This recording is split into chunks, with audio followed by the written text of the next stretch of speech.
வணக்கம். கியூஇன் தியரியில் அடுத்த ஒரு problem, multi server infinite capacity.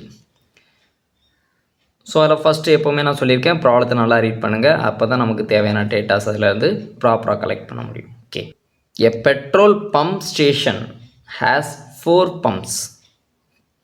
Petrol பல்கில் 4 பம்ப் இருக்குது. இப்போ 4 சர்வர் இருக்காங்க. இப்போ ஆட்டோமேட்டிக்காக இது multi server. The service time தெளிவாக கொடுத்துருக்காங்க. The service time follow the exponential distribution with mean of 6 minutes. Service time given 6 minutes. It is not a service rate. புரியுது இல்லையா? And cars arrive for service. Petrol போடுறதுக்காக car arrival ஆகுது. In a Poisson process at the rate of 30 cars per hour. அப்போ கொடுத்துருக்குது arrival rate 30 cars per hour. இங்கே எவ்வளோ number of customer occupied, capacity is not given. So ஆட்டோமேட்டிக்காக understood there is a multi server infinite capacity. Service time given, service rate arrival rate given. அப்போ என்னென்ன question அப்படிங்கிறத நம்ம first solve பண்ணிடலாம். First ப்ராப்ளத்துக்கான structure. சர்வருங்கிறது பெட்ரோல் பம்ப். எவ்வளோ pump இருக்கும் அப்படின்னா server s equal to 4 pump. Capacity not specified, அப்போ இன்ஃபைனைட். ரொம்ப ரொம்ப முக்கியம். ஆட்டோமேட்டிக்காக அடுத்த லைன் இது எதை ஃபாலோ பண்ணுது, மல்டி சர்வர் இன்ஃபைனைட் கெப்பாசிட்டிங்கிறத நோட் பண்ணிடுங்க. அந்த ஸ்ட்ரக்சருக்கு மார்க் உண்டு, நான் பல வீடியோவில் சொல்லியிருக்கேன். அடுத்து நமக்கு ஆட்டோமேட்டிக்காக mean arrival rate given 30 cars per hour. Service time given 6 minutes. அப்போ எப்போவுமே சர்வீஸ் டைம் கொடுத்தா அதை ரெசிப்ரோக்கில் எடுத்துட்டோம் அப்படின்னா நமக்கு மியூ கிடச்சிரும். இப்போ மியூங்கிறது 1/6. இங்கே மினிட்ஸ் இருந்தால் பெர் மினிட்ஸ், நல்லா இங்கே வச்சுக்கணும். இங்கே ஹவர்ஸ் 6 ஹவர்ஸ்னு சர்வீஸ் டைம் கொடுத்துருந்தாங்கன்னா அதுக்கு ரெசிப்ரோக்கரில் எடுக்கும்போது என்ன ஆகிடும், பெர் ஹார் அப்படின்னு கிடைக்கும். புரியுது இல்லையா? அப்போ நமக்கு இங்கே பாருங்கள், லேம்டா பெர் ஹவரில் இருக்குது, மியூ பெர் மினிட்ஸில் இருக்குது. அப்போது மினிட்ஸ் ஹவர்ஸாக மாற்றுறது ஈஸி, சின்ன யூனிட்டை பெரிய யூனிட்டாக மாற்றுறது ஈஸி. மல்டிப்ளை பண்ணிடலாம். அப்போது எவ்வளோ மினிட்ஸ் சேர்ந்தது ஒரு ஹவர், 60 minutes. அப்போ 60ஆல் மல்டிப்ளை பண்ணால் பெர் ஹவர் கிடச்சிரும். இப்போ இதை கேன்சல் பண்ணிங்கன்னா 10 கிடைக்க போகுது. அப்போ மியூவோட value 10 cars per hour. Both units are same. ஆட்டோமேட்டிக்காக we have to follow the next step. இப்போ கால்குலேஷன் பார்ட்டுக்கு போயிடலாம். ஃபஸ்ட்டு எப்போவுமே rho lambda by mu s. Lambda தெரியும், மியூ தெரியும், எஸ் தெரியும், சர்வர். ஸோ இதை சிம்பிளிஃபை பண்ணிங்க அப்படின்னா உங்களுக்கு 0.75. அடுத்து நம்ம என்ன கண்டுபிடிக்கணும், ரோஎஸ். இது எல்லாமே நமக்கு தேவைப்படும் இல்லையா? ரோஎஸ் லேம்டா பை மியூ, எஸ் அங்கே போயிடும். அப்போ அது அதோட வேல்யூ 3. 1 minus ரோவோட value 0.75. அப்போ 0.25. இதெல்லாம் பேசிக்காக நமக்கு தேவைப்படக்கூடிய கேல்குலேஷன் பார்ட். இப்போ மெயின் கால்குலேஷன் பார்ட்டுக்கு போகிறோம். P0 இவர் தான் நம்மளுடைய விஏபி. ஸோ இவரை வச்சு தான் நம்ம என்ன செய்ய போகிறோம் அப்படின்னா ஃபர்தராக கூடிய எல்லா ஃபார்முலாவையும் ரிலேட் பண்ண போகிறோம். Summation of n is equal to 0 to s minus 1 rho s power n by n factorial, n variation plus இங்கே என்னன்னா இங்கே எஸ், அவ்வளோதான். அடிஷ்னலாக 1 மைனஸ் ரோ ஹோல் பவர் -1 மறந்துடக்கூடாது. இப்போ ரோ எஸ்க்கான வேல்யூ தெரியும், n வேல்யூ தெரியும். எல்லாமே வேல்யூவை ஃபஸ்ட்டு என்ன செஞ்சுருங்க, அப்படியே ஃபிட் பண்ணிடுங்க. தனித்தனியாக ஃபிட் பண்ணிடுங்க. இப்போ கேல்குலேஷன் சம்மேஷன் இருக்குது. சம்மேஷன் எங்கே வரைக்கும் போகுது, s-1. அப்போ 4 - 1 3 இல்லையா? 3 வரைக்கும் சம்மேஷன் போகுது. அப்போ ஃபஸ்ட்டு n = 0லேருந்து 3 வரைக்கும் நம்ம என்ன செய்யணும், எக்ஸ்பேண்ட் பண்ணணும். ஃபஸ்ட்டு 0 அப்ளை பண்ணுங்கள். 0/0 ஃபேக்டோரியல், 1/1 ஃபேக்டோரியல், 2/2 ஃபேக்டோரியல், 3/3 ஃபேக்டோரியல், எல்லாமே சம்மேஷன். புரியுது இல்லையா? சம்மேஷன் எப்படி பண்ணணும் அப்படின்ட்டு. இது எல்லாமே சேர்ந்தது இந்த டேர்முக்கான எக்ஸ்பேன்ஷன் ப்ளஸ் இதுக்கான எக்ஸ்பேன்ஷன். 3/4ங்கிறது 81, 4 ஃபேக்டோரியல்ங்கிறது 24. இதை அப்படியே வச்சுருக்கிறோம். இதை சிம்பிளிஃபை பண்ணுங்கள். Anything power 0 1, 0 factorial 1. அப்போ 1/1 1, 3, 9/2 4.5, 27/6 4.5. இதை சிம்பிளிஃபை பண்ணுங்கள். 13.5 கிடைக்க போகுது. ஆட் பண்ணிங்கன்னா 26.5 ஹோல் இன்வர்ஸ்னால் நம்ம எப்படி எழுதுவோம், 1/26.5 அப்படின்னு எழுதுவோம். அதுக்கான வேல்யூ 0.0377. இதை ரவுண்ட் ஆஃப் பண்ணிங்க அப்படின்னா 3 டெசிமல் ரவுண்ட் ஆஃப் பண்ணிங்க அப்படின்னா இங்கே என்ன ஆயிரும், 8 ஆயிரும். ஏன்னா இதுக்கு அடுத்த டெசிமல் 5க்கு மேலே இருக்கிறதுனால பிஃபோர் டெசிமலை ஆட் பண்ணிக்கலாம் ஒன்று. புரியுது இல்லையா? அப்போ P0 கண்டுபிடிச்சிட்டோம். எல்எஸ்க்கான ஃபார்முலா எப்படி P0லேருந்து டெரைவ் பண்ணணும், எப்படி எழுதணும் அப்படிங்கிறத சொல்லி அங்கே rho s whole power s இருக்கும், இங்கே எஸ் ப்ளஸ் ஒன். கீழே வெறும் எஸ் ஃபேக்டோரியல் இருக்கும், அடிஷ்னல் எஸ் சேர்ப்போம். 1 மைனஸ் ரோவில் பவர் 2 சேர்த்துருப்போம். இது P0 plus rho s. Value எல்லாமே ரோ எஸ்க்கான வேல்யூ, எஸ் ஃபேக்டோரியல் 1 மைனஸ் ரோக்கான வேல்யூ எல்லாமே டைரெக்டாக செப்ரேட்டாக அப்ளை பண்ணிடுங்க. பவர் என்ன இருக்கோ அதை அப்படியே ஜஸ்ட்டு எழுதிடுங்க. இன்ட்டு P0 ப்ளஸ் ரோ எஸ்க்கான வேல்யூ 3. இப்போ நியூமரேட்டரை சிம்பிளிஃபை பண்ணுங்கள், டினாமினேட்டரை சிம்பிளிஃபை பண்ணுங்கள், அதுக்கப்புறமா இதை மல்டிப்ளை பண்ணுங்கள். புரியுது இல்லையா? ஸோ அப்போ நமக்கு இந்த மாதிரி டேர்ம் கிடைக்குதும். இதை சிம்பிளிஃபை பண்ணிங்க அப்படின்னா 4.5. எல்எஸ்க்கான வேல்யூ 4.5. இந்த கேல்குலேஷன் பார்ட் எல்லாமே நீங்கள் இண்டிவிஜுவலாக கேல்குலேட் பண்ணி பாருங்கள். ஸோ அப்போ தான் அந்த கேல்குலேஷன் எப்படிங்கிறதே உங்களுக்கு புரியும். ஓகே, பார்க்குறதுக்கு நான் சொல்கிறப்போ உங்களுக்கு ஈஸியாக தெரியும், பட் கேல்குலேஷனை நீங்கள் ஒர்க் அவுட் பண்ணணும். எல்கியூ நமக்கு தெரிஞ்ச விஷயந்தான். எல்எஸ்லேருந்து லேம்டா பை மியூவை மைனஸ் பண்ணுறது, சிம்பிளான லாஜிக். அடுத்து WS WQ வெரி சிம்பிள். எல்லாத்துலையும் என்ன பண்ணுவோம், WSங்கிறது 1/λ LS, WQங்கிறது 1/λ LQ. ஸோ அதை ஜஸ்ட் என்ன பண்ண போகிறீங்கன்னா சிம்பிளிஃபை பண்ணிங்க அப்படின்னா WS கிடைக்க போகுது, WQ கிடச்சிரும். ஸோ எப்போவுமே பேசிக்காக இந்த வேல்யூ எல்லாமே நம்ம ஜென்ரலாக கண்டுபிடிச்சிடணும் எல்லா ப்ராப்ளத்துக்குமே. இப்போ அடுத்து கேள்வி என்ன அப்படிங்கிறத நெக்ஸ்ட் ஸ்டெப்புக்கு போயிடலாம்.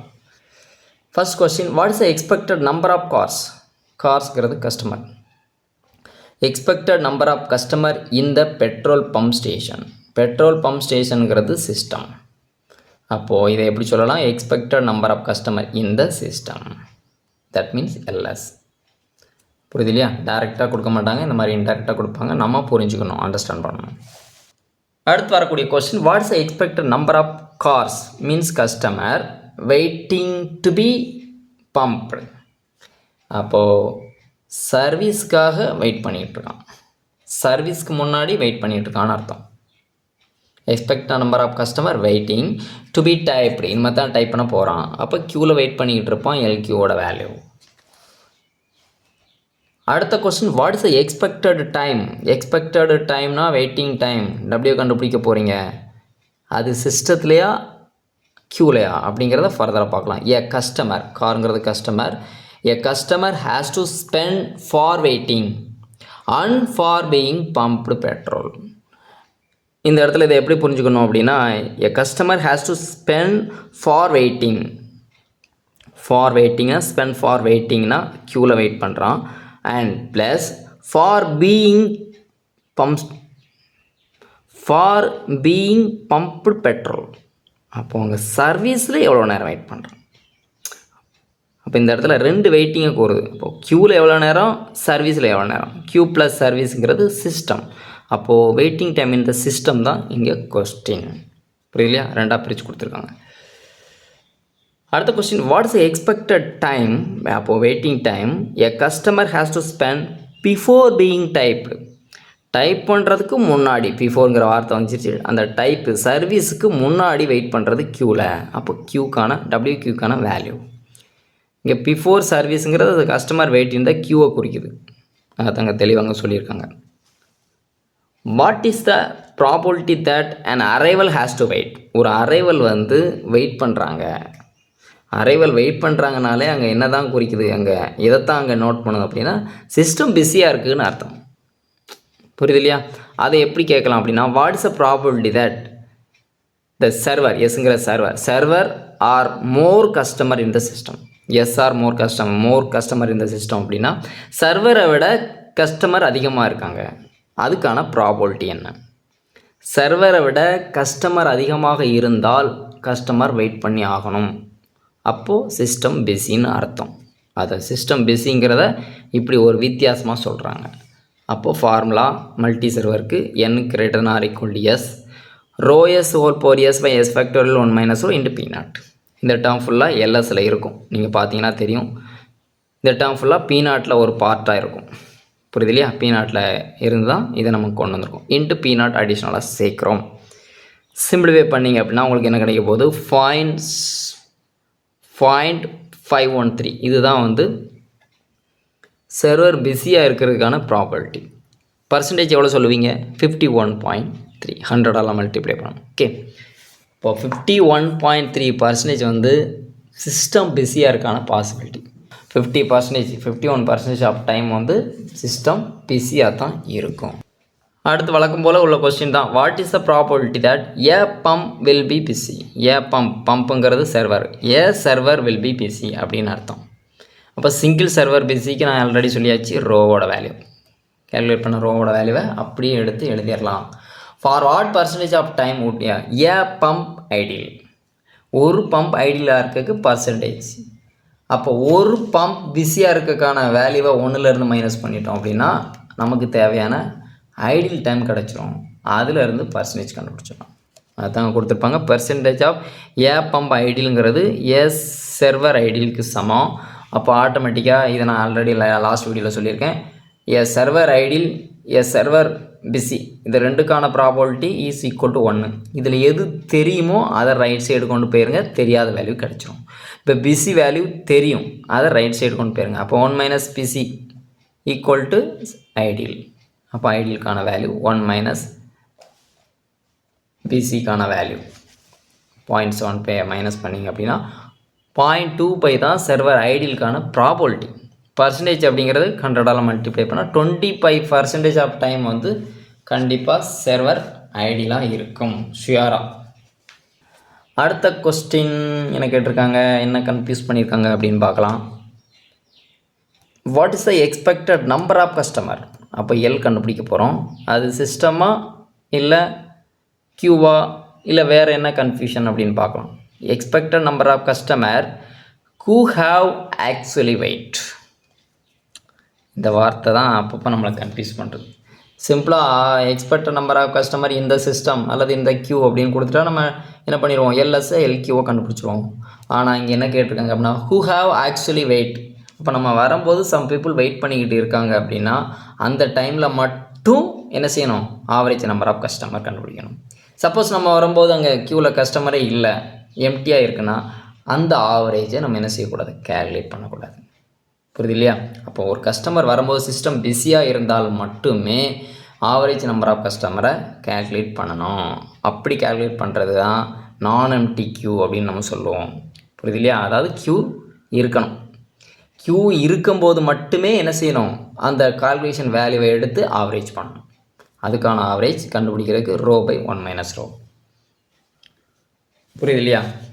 ஸோ இதுக்கு தெளிவான ஒரு எக்ஸ்ப்ளனேஷன் வேணும் அப்படின்னா நம்ம கேரக்டரிஸ்டிக்கில் நம்ம அந்த வீடியோக்கான லிங்கை நான் இதில் கொடுக்குறேன் டிஸ்கிரிப்ஷனில். அதை நீங்கள் ஒன் டைம் ஜஸ்ட் பார்த்தீங்கன்னா இந்த எல்டபிள்யூவுக்கு என்ன எக்ஸ்ப்ளனேஷனுங்கிறது ரொம்ப தெளிவாக நம்ம ஒரு வீடியோவில் சொல்லியிருக்கோம். சரியா? ஸோ நீங்கள் அதை பார்த்தீங்க அப்படின்னா அந்த எல்கியூக்கும் எல்டபிள்யூவுக்கும் என்ன வித்தியாசங்கிறத நல்லா தெளிவாக சொல்லியிருப்போம். ஓகே, அடுத்த கொஸ்டின் என்ன, what is expected waiting time? Waiting டைம்னாலே டபிள்யூ இன் த கியூ. சரியா? வெயிட்டிங் டைம் இந்த கியூ அப்படின்னு கேட்டாச்சு. சரி, அடுத்து என்ன குழப்ப போகிறாங்கன்னு பாருங்கள். For those who actually wait. இந்த ரெண்டு ப்ராப்ளம், ரெண்டு சப்டிஷனுமே கிட்டத்தட்ட சேம் தான். அதை ஒரே லைனில் சொல்லணும்னா ஒரு கஸ்டமர் வரும்போது சிஸ்டம் பிஸியாக இருந்தால் ஆவரேஜ் நம்பர் ஆஃப் கஸ்டமர் என்ன அப்படின்னு கண்டுபிடிக்கிறது. ஒரு கஸ்டமர் வரும்போது சிஸ்டம் பிஸியாக இருந்தால் அவங்களுக்கான வெயிட்டிங் டைம் எவ்வளவு, இங்கே வெயிட்டிங் டைம் கண்டுபிடிங்க. சிஸ்டம் பிஸியாக இருக்கும்போது வெயிட்டிங் டைம், சிஸ்டம் பிஸியாக இருக்கும்போது மட்டும் average number of customer. So இது ரெண்டுமே சர்டன் கண்டிஷனை பேஸ் பண்ணி number of customer waiting time கண்டுபிடிக்கிறது. இந்த ரெண்டுக்கான எக்ஸ்ப்ளனேஷனுமே ப்ரீவியஸ் வீடியோக்களில் நான் கொடுத்துருக்குறேன், போய் பாருங்கள், உங்களுக்கு கண்டிப்பாக புரியும். ஸோ இந்த வீடியோ உங்களுக்கு புரிஞ்சிருக்கும் நம்புறேன். இந்த வீடியோவில் எங்களுக்கு டவுட் இருந்துச்சுன்னா கமெண்ட் செக்ஷனில் வாங்க, அதுக்கான ஆன்சரோட நெக்ஸ்ட் வீடியோவில் சந்திக்கிறேன். நன்றி, வணக்கம்.